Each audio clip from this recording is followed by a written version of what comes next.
जय Hind class plus के matric exam 2026 के सीरीज में ये केमिस्ट्री के 50 क्वेश्चन का आपको कलेक्शन दिया गया है। ठीक है, ये आपका छठा सेट है। इससे पहले हमने 2 बायोलॉजी, 2 फिजिक्स और ये केमिस्ट्री का छठा सेट है। ठीक है ना, जो 17 फरवरी 2026 एग्जाम होने वाला है। तो आइए चलते हैं पहला क्वेश्चन से। घरेलू गैस एलपीजी का प्रमुख अवयव कौन सा है?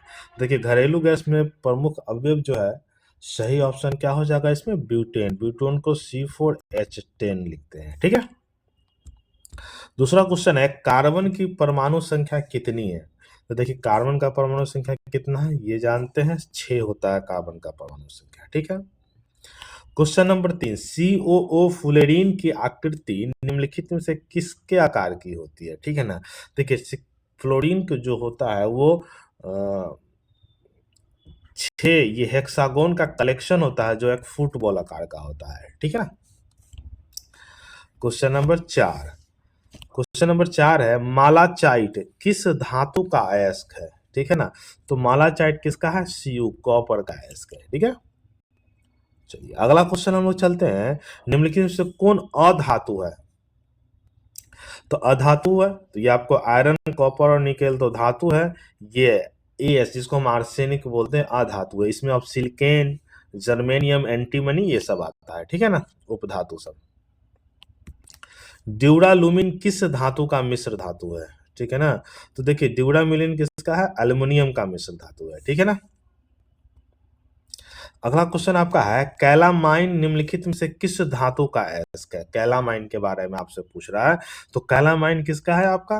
कैलामाइन जिंक का होता है। ठीक है, किसका? जिंक का होता है। यह जिंक कार्बाइड के रूप में अवेलेबल होता है। ठीक है, अगला क्वेश्चन है, धात्विक चालकता पदार्थ के अंदर किस कण की गति पर आश्रित रहता है? ठीक है ना, तो ये धात्विक चालकता इसको बोलते हैं मेटालिक कंडक्टिविटी भी बोलते हैं। तो किस पर आधारित होता है? ये इलेक्ट्रॉन पर आधारित होता है, आश्रित होता है। ठीक है, अगला क्वेश्चन है, कैथोड किरणों में क्या उपस्थित रहते हैं? ठीक है ना, तो कैथोड किरणें में क्या होता है? Electron, proton, neutron. कौन सा ऑप्शन सही होगा आपका? इलेक्ट्रॉन होता है। ठीक है, क्वेश्चन नंबर 10, लौह चूर्ण पर तनु हाइड्रोक्लोरिक अम्ल डालने से क्या होता है? सही उत्तर पर निशान लगा। ये सब प्रीवियस ईयर का क्वेश्चन है। ठीक है ना, तो ये क्या होता है? हाइड्रोजन गैस और आयरन क्लोराइड बनता है। ठीक है, हाइड्रोजन गैस निकलता है और आयरन क्लोराइड का निर्माण होता है। ठीक है, अगला क्वेश्चन, ये भी क्वेश्चन आपसे पूछा हुआ है कि अभिक्रियाशील समूह COO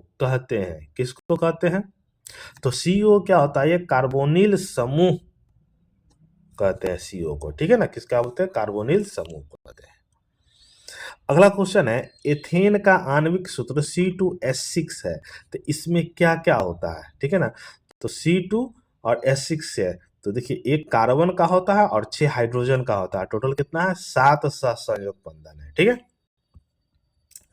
चलिए अगला क्वेश्चन आपका, निम्न में से कौन यौगिक ईंधन के रूप में इस्तेमाल किया जा सकता है? ईंधन के रूप में आपसे बोला है, तो ईंधन के रूप में किसको इस्तेमाल करते हैं? इथेनॉल को। इथेनॉल का आणविक सूत्र क्या होता है? C2H3OH। ठीक है, तो इथेनॉल को निर्माण कर सकते हैं। ठीक है, चलिए अगला क्वेश्चन है, कौन सा हाइड्रोकार्बन सबसे सरल यौगिक है? तो सबसे सरल यौगिक कौन है? मीथेन, जिसको हम क्या बोलते हैं? CH4। ठीक है, इथेन में कितने सहसंयोजक आबंध है? इथेन की अगर हम बात करें, ठीक है, तो इथेन को हम कितने संयोजक बंधन दे? अभी हमने पढ़े कितना? 7। इथेन को हम क्या लिख सकते हैं? C2H6। ठीक है, तो 6 हाइड्रोजन से कार्बन का होता है, 1 कार्बन से कार्बन का होता है। अगला क्वेश्चन है, CnH2n+2 किसका सामान्य सूत्र है? देखिए Cn ये कार्बन हाइड्रोजन का है, किसका? एल्केन का सामान्य सूत्र है। ठीक है, चलिए अगला क्वेश्चन है, नीला थोथा या थूथिया का रासायनिक सूत्र क्या है? नीला थोथा इसको बोल सकते हैं। तो नीला थोथा का रासायनिक सूत्र क्या होता है? CuSO4 5H2। इसको हम बोलते हैं कॉपर सल्फेट पेंटाहाइड्रेट। ठीक है ना, चलिए कॉपर सल्फेट पेंटाहाइड्रेट। पारा और एक अन्य धातु के मिश्र धातु को कहते हैं, क्या कहते हैं? तो पारा एक अन्य मिश्र धातु में चांदी, टीन, तांबा आ जाता है, उसको हम क्या बोलते हैं? अमलगम बोलते हैं। क्या बोलते हैं? अमलगम। ठीक है, चलिए, ये भी आपका प्रीवियस ईयर का है कि निम्नलिखित में से किसको जल में डुबो कर रखते हैं? तो जल में डुबो कर किसको रखते हैं? श्वेत फास्फोरस को, ठीक है ना? अगला क्वेश्चन है, अयस्क में अशुद्ध रूप से उपस्थित पदार्थ क्या कहलाता है? तो अयस्क में जो अशुद्ध रूप होता है उसको अधात्री या गैंग बोलते हैं, इसको अंग्रेजी में गैंग भी बोलते हैं। क्वेश्चन नंबर 21 है कि सोने में कौन सी धातु मिलाकर मिश्र धातु तैयार नहीं की जा सकती है? ठीक है ना? तो कॉपर मिलाते हैं, Ag मिलाते हैं, जिंक मिलाते हैं, कौन नहीं मिलाते? आयरन नहीं मिला सकते हैं, ठीक है ना? क्वेश्चन नंबर 22, निम्नलिखित में से कौन अति ज्वलनशील है? तो अति ज्वलनशील आपसे पूछा है, तो अति ज्वलनशील कौन होता है? इसको श्वेत फास्फोरस, इसीलिए इसको डुबा कर रखा जाता है केरोसिन में। क्वेश्चन है, व्यावसायिक स्तर पर एल्यूमिनियम धातु का निष्कर्षण किस अयस्क से किया जाता है? व्यावसायिक तौर पर, तो व्यावसायिक तौर पर किससे किया जाता है? बॉक्साइट्स का, ठीक है ना? बॉक्साइट का प्रयोग किया जाता है एल्यूमिनियम निकालने के लिए। अगला क्वेश्चन आपका है कि लोहे के निष्कर्षण में चूना पत्थर कैल्शियम सिलिकेट CaSiO4 का एक यौगिक बनाता है, यह यौगिक क्या कहलाता है? तो यह यौगिक क्या कहलाता है? धातुमल, इसको क्या बोलते हैं? धातुमल बोलते हैं, ठीक है?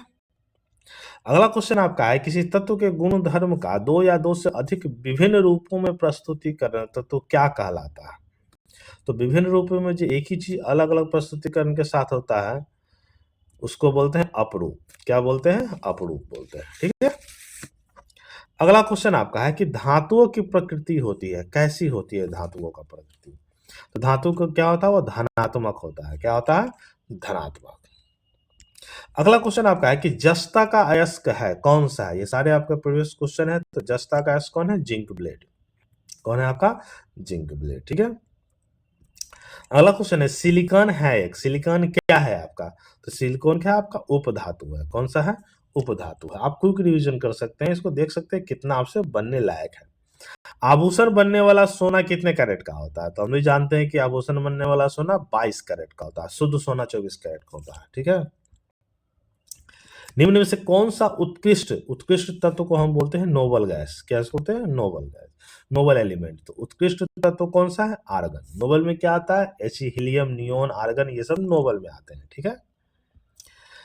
इथिलीन, इथिलीन को हम क्या लिखते हैं? C2H4। इथिलीन, इथिलीन है क्या है? तो इथिलीन क्या है? ओलिफिन है। क्या है? ओलिफिन है, ठीक है ना? ग्लूकोज में कार्बन के कितने अणु होते हैं? तो सबसे पहले ग्लूकोज हम लिखते हैं क्या है? C6H12O6। इसमें कार्बन के कितने हो गए आपका? 6 अणु हो गए, ठीक है? ग्लूकोज का विखंडन पायरुवेट में होता है, यह प्रक्रम संपन्न होता है। यह प्रक्रम कहाँ संपन्न होता है? तो माइक्रोकॉन्ड्रिया में। कहाँ संपन्न होता है? माइक्रोकॉन्ड्रिया में। आयोडीन को निम्नलिखित में से किस द्रव को घोलने से टिंक्चर आयोडीन बनता है? ठीक है ना? तो आयोडीन में एथिल अल्कोहल को घोलने से टिंक्चर आयोडीन बनता है, ठीक है? अगला क्वेश्चन है, एथेन का आणविक सूत्र क्या है? ये आपका रिपीट क्वेश्चन भी आ गया, लेकिन वही क्वेश्चन है दूसरे तरीके से पूछा गया है। क्या आपका? C2H4। पहले C2H4 पूछा है तो आप एथेन आंसर दिया, आप एथेन पूछा है तो C2H4। ये दोनों प्रीवियस ईयर का क्वेश्चन है। सामान्यतः एथेनॉल को क्या कहा जाता है? ठीक है ना? तो सामान्यतः एथेनॉल को क्या? अल्कोहल कहा जाता है, ठीक है? क्या कहा जाता है? अल्कोहल। निम्नांकित में से सबसे भारी धातु कौन है? सबसे भारी धातु का आपसे पूछा है, तो सबसे भारी धातु कौन है? यूरेनियम, ठीक है ना? कौन सा है? यूरेनियम। ताप व टीन की मिश्र धातु को क्या कहते हैं? तो ताप और टीन के मिश्र धातु को हम लोग क्या बोलते हैं? कांसा। क्या बोलते हैं? कांसा, ठीक है? अगला क्वेश्चन है, सोना की परमाणु संख्या क्या? बहुत ही इंपॉर्टेंट है। सोना को हम कितने AU से डिनोट करते हैं, ठीक है? ये इसका फुल नाम क्या है? ऑडम। ये भी क्वेश्चन आपसे पूछता है, तो उसका परमाणु संख्या कितना है? 79। कमरे के ताप पर द्रव अवस्था में रहने वाला धातु कौन है? तो एक ही मात्र धातु है जिसको हम क्या बोलते हैं? पारा, जिसका उपयोग थर्मामीटर में किया जाता है। बैटरी का अम्ल है, बैटरी में कौन सा लिक्विड डलाता है? तो क्या? सांद्र H2SO4, ठीक है? हाइड्रो सल्फ्यूरिक अम्ल जिसको बोलते हैं। एसिटिक अम्ल का एक दुर्लभ अम्ल है, क्यों? क्योंकि कि यह जलीय विलयन अम्लीय होता है, नहीं यह ज्यादा आयनिक होता है, नहीं यह कम आयनिक होता है। ऑप्शन क्या हो जाएगा? सी, यह कम आयनिक होते हैं। ठीक है, अगला क्वेश्चन है, निम्नलिखित में से सबसे प्रबल लवण कौन सा है? सबसे प्रबल लवण है कौन? Sodium chloride, NaCl। ठीक है, अगला क्वेश्चन है, एक भूरे रंग के चमकदार तत्व X को वायु की उपस्थिति में गर्म करने पर वह काले रंग का हो जाता है, तो X कौन सा तत्व है? तो X क्या है? आपका कॉपर है। क्या है आपका? कॉपर। ठीक है, अगला क्वेश्चन है कि वे अभिक्रिया जिसमें अभिकारकों के बीच आयनों का आदान प्रदान होता है उसको हम क्या बोलते हैं?